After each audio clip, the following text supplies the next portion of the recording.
Muito bom. Agora vamos fazer um trocadilho, né, uma brincadeira em relação a algumas frases de alguns biólogos, né, que mexem aí com a área da biologia, essa ciência da vida, e vamos ver o que você interpreta ali, tá?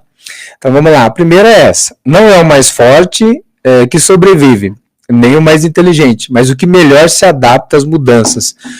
Alguns atribuem a Charles Darwin, outros falam que é o Leo Madison.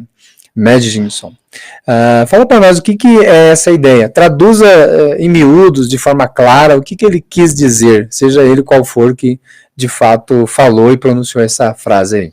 Muito bem, então essa frase, né, ela é muito associada a Darwin mesmo. Tem alguns lugares que falam que Darwin até nunca falou isso. Mas essa frase, ela fala muito sobre o principal conceito da teoria do Darwin, que é a seleção natural, né? E ele coloca muito essa questão de que a seleção é como se o meio ambiente filtrasse aqueles organismos que são mais aptos, né?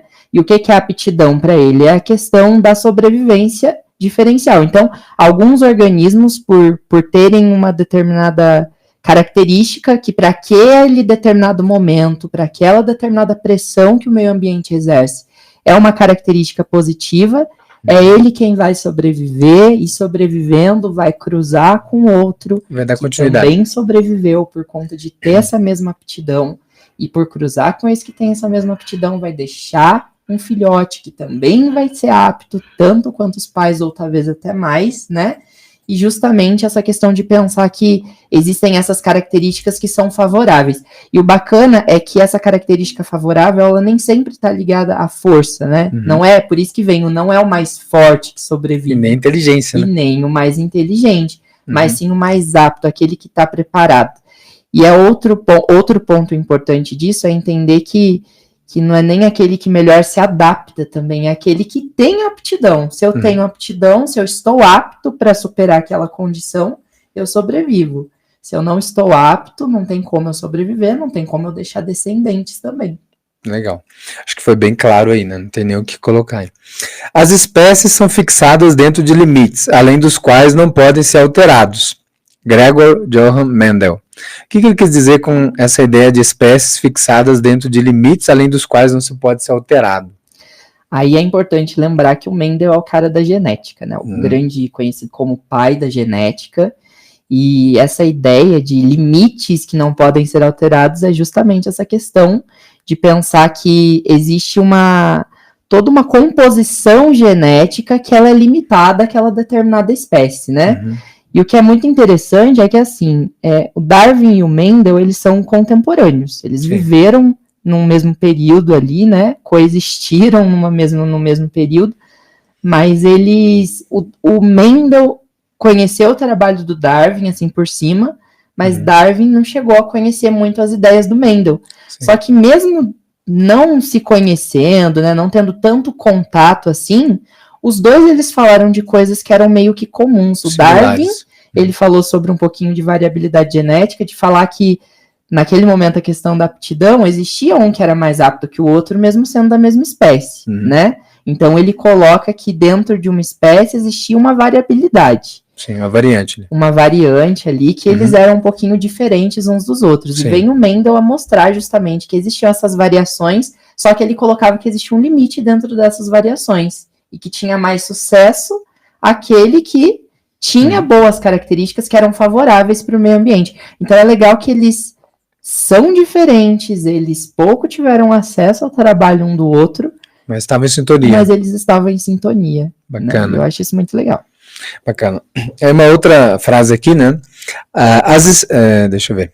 O descontentamento é o primeiro passo na evolução de um homem ou de uma nação.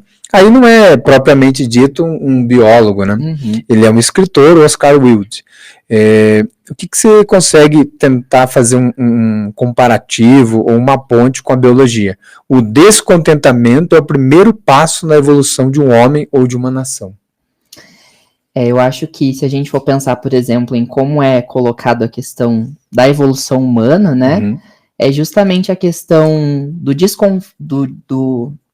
desse desconforto, né, com a situação atual, que fez com que, segundo a ciência, a espécie humana pudesse evoluir ao longo do tempo.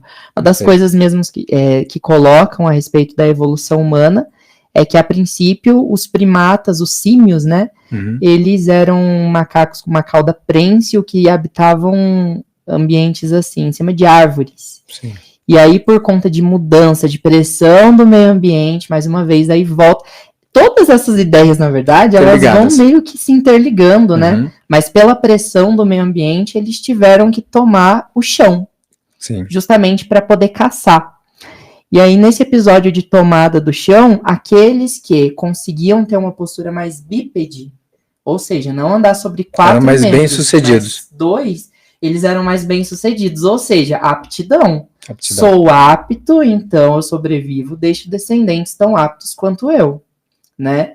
Então, é justamente a questão do desconforto, do não contentamento de alguma forma, né?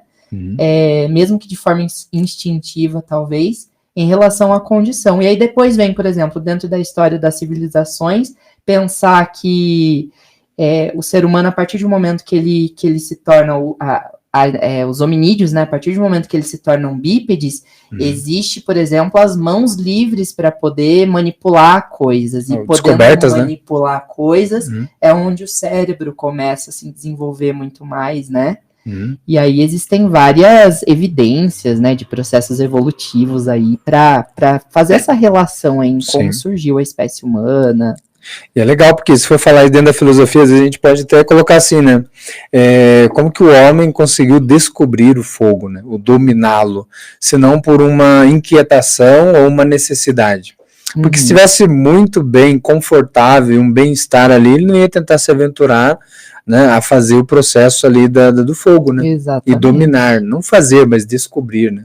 Que o fogo já estava ali, apenas precisava fazer ali o toque, né? Vamos dizer assim, o atrito, né? Então isso também parte do que você falou, pode ser instintivamente, mas por que não um elo, um relampejo da inteligência humana por meio da necessidade do cérebro, né? De pensar e tentar produzir, né? E pensando até nessa questão que você está falando da necessidade do cérebro, dá para fazer um paralelo também sobre como é a questão da nossa evolução hoje, mas nesse sentido talvez até mais tecnológico, né? De pensar no bem-estar da nossa espécie. Então, por exemplo, são episódios de desconforto que fazem com que as pessoas façam pesquisas, desafiados. E que fazendo pesquisas desenvolvam aí coisas que hoje são importantíssimas pra gente. Pensar, por exemplo, em como surgiu uma vacina. Em tempo recorde, sabe? Na pandemia, por exemplo. Imagina. E aí até como surgiu a primeira vacina, o desconforto que um pesquisador teve lá atrás para propor uma vacina, né? E isso tudo demonstra que, de fato, esses episódios de desconforto é o que fazem a gente evoluir muito a todo tempo. Ser desafiado constantemente, né? Sim, com certeza. Bacana.